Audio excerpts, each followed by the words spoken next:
entry. Ini hanya menggunakan dua teknik. Yang pertama teknik break level, yang kedua reversal atau bahkan koreksi bisa ya. Artinya berbalik. Break itu untuk lanjut, reversal itu untuk berbalik. Jadi ketika Anda support atau resisten, dia break, berarti kita menggunakan teknik break level. Break ini berpeluang lanjut, sehingga begitu break selesai kita bisa buy kalau dia naik. Kalau dia turun sama. Nah, bedanya yang kedua itu reversal. Jadi ketika ini menembus area resisten, tidak mampu menembus, kemudian ini mulai berbalik, maka di sini kita entry sell. Kapan kita entry sell-nya? Saat tidak mampu menembus. Bagaimana ciri-cirinya ketika kita mau entry ini berbalik begini? Kalau yang lanjut kan jelas break. Kalau berbalik bagaimana? Ada 3 ciri utama. Ini ciri-cirinya ketika kita mau entry berbalik. Yang pertama ada rejeksi atau multi rejeksi. Rejeksi itu berarti penolakan, kalau multi itu penolakannya banyak, bisa 2, bisa 3. Ciri-cirinya berada mendekati resisten atau support, ada penolakan atau rejeksi. Yang kedua, mungkin tidak ada rejeksi, tapi ada loss momentum atau volume yang berkurang, body yang mulai mengecil mendekati area support atau resisten. Yang ketiga, adanya perubahan warna. Yang ketiga, adanya perubahan warna. Ketika dia mendekati support atau resisten, tidak ada rejeksi, tidak ada loss momentum mungkin, tapi tiba-tiba berubah warna. Dia bisa menjadi berbalik, bisa menjadi tanda itu market akan berbalik. Dari 3 ini nanti dijabarkan lebih luas, namanya pola candle ya. Ada banyak sekali pola candle ya, tapi tidak usah dihafal semuanya. Dengan logika saja, yang penting kita tahu konsepnya, nanti akan ketemu. Intinya kita tahu entry di mana yang potensial. Satu hari tidak usah muluk-muluk ya, 1-3 kali pos atau 1-3 kali peluang, ambil salah satu yang sudah terpenuhi, selesai sudah. Selama ini belum terkonfirmasi, jadi di dalam reversal bedanya, ini minimal harus 2 syarat itu terpenuhi sebagai konfirmasinya. Syukur-syukur 3 ini semua muncul. Kalau 2 syarat itu misalkan rejeksi atau penolakan, ada perubahan warna di sana, ada loss momentum, ada perubahan warna dan sebagainya ya.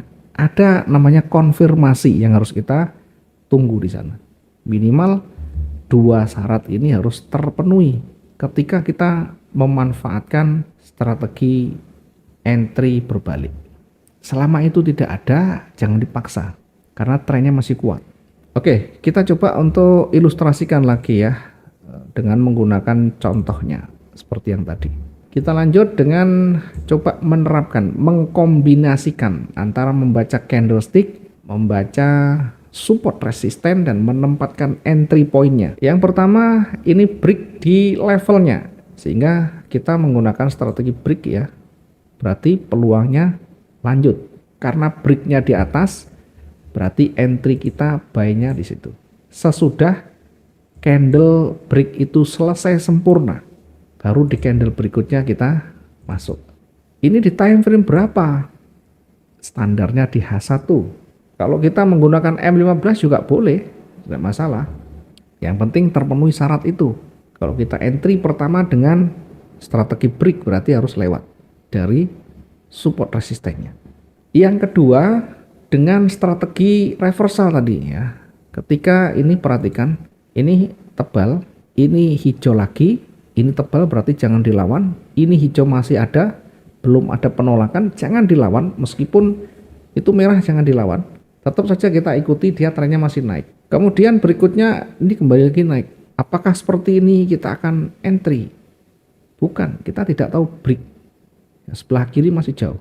Kita perhatikan setiap candle yang terbentuk ini momentum, ini loss, ini momentum kembali ya, lebih besar lagi. Logikanya karena ini momentum bullish, dia akan lagi lanjut. Tetapi satu hari itu pasar itu selalu ada kemampuan pergerakannya. Kalau kita dagang, kita kan mesti kemampuan kita jualan berapa satu hari ya. Kemampuan dari sisi finansial, dari sisi dagangan kita, dari sisi customer kita kan pasti ada. Termasuk juga di pasar uang begini. Pemainnya yang besar ya itu aja. Ada HSBC, City Corporation, ada Bank Amerika, Bank Jepang, banknya Inggris, banknya Jerman dan sebagainya. Itu pemain-pemain besarnya. Itu saja yang besar ya. Yang lain mungkin ya, tidak terlalu besar ya. Masih kalah dengan big player namanya. Nah, ketika ini panjang, momentum bullish ya sudah cukup tinggi, jangan diikuti, kita tidak ada break lagi di sana. Ada saatnya kita menunggu market ini berbalik karena kekuatan tadi ada range ya, kekuatan pergerakan dalam satu periode. Satu hari itu selesai.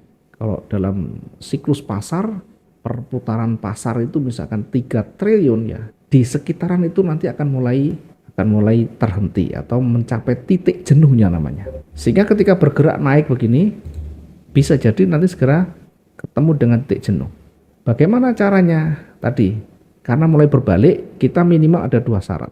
Satu, ada rejeksi. Ada enggak di sini rejeksi yang hijau ini? Enggak ada. Ada loss momentum. Ada enggak di sini? Enggak ada sama sekali. Karena ini momentum kuat. Tetapi ada yang namanya perubahan warna di sana.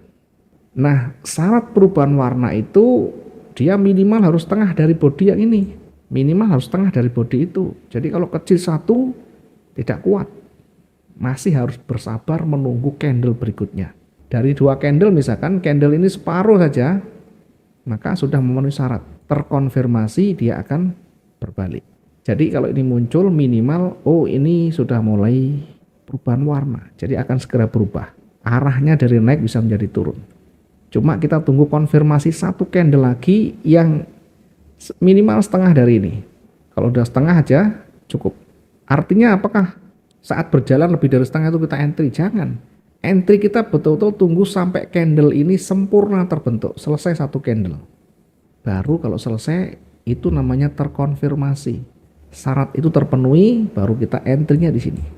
Apa entry-nya? Ya jelas sell karena ini berbalik. Oke, itu dulu cara kita menentukan ya. Jadi saya pertegas lagi, ada tadi rejeksi. Saya kasih contoh-contohnya biar nanti setidaknya ada gambaran dulu ya. Saya kasih contoh dulu. Yang pertama dari rejeksi ya tadi ya, ada rejeksi namanya. Saya lihatkan dulu dari biar kita ketemu. Oke. Saat dia bergerak naik atau turun ya. Ini bergerak mulai turun karena merah. Satu berada di area support di sini. Perhatikan di sana di bawah itu ada banyak sekali mulai dari sini menyentuh, mulai dari sini mendekati, menyentuh, terus sampai dia break gagal. Break lagi gagal lagi. Maka ini disebut dengan rejeksi, bahkan multi rejeksi. Penolakan yang banyak. Penolakan yang banyak di sana. Maka bisa menjadi petunjuk ya akan berbalik dari pergerakan yang ada. Minimal akan berubah arah dari turun menjadi naik. Tetapi juga ingat ketika dia naik di sini ada penolakan ya, kalau kita tarik kan begini. Nah, ini kan kalau kita tarik begini. Sehingga ini menjadi support yang terdekat. Bukan di sini, tapi di sini dulu.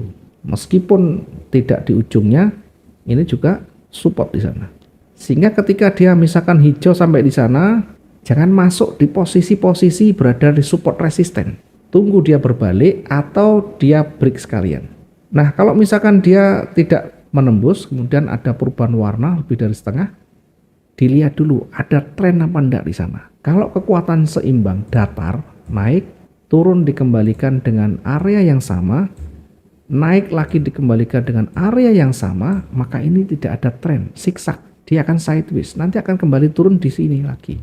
Gitu ya, harus membacanya harus lengkap di sana nanti. Oke, saya lanjutkan lagi yang ada rejeksinya ya. Dia trennya bergerak turun mulai dari kemarin. Sebelumnya kita bisa lihat ini trennya turun ya dari sini, kemudian naik lagi tidak jauh lebih tinggi, kemudian setelah itu break level ya. Di sini ada level, maka ini disebut dengan break level sehingga kecenderungannya bergerak turun lagi. Kemudian nanti ini masih berfungsi sebagai resisten. Saat dia naik kira-kira mampu tidak mendekati di situ. Nah, ternyata break ya, tetapi diingat di sisi atas itu ada penolakan, dia naik sempat mendekati resisten tapi gagal. Ada penolakan yang hampir sama dengan bodinya, itu yang tadi saya pertimbangkan, yang saya sampaikan tadi. Hati-hati, ada dua kekuatan, dia menghijau, tapi jangan abaikan kekuatan seller di sini karena mendekati resisten, tidak mampu menembus.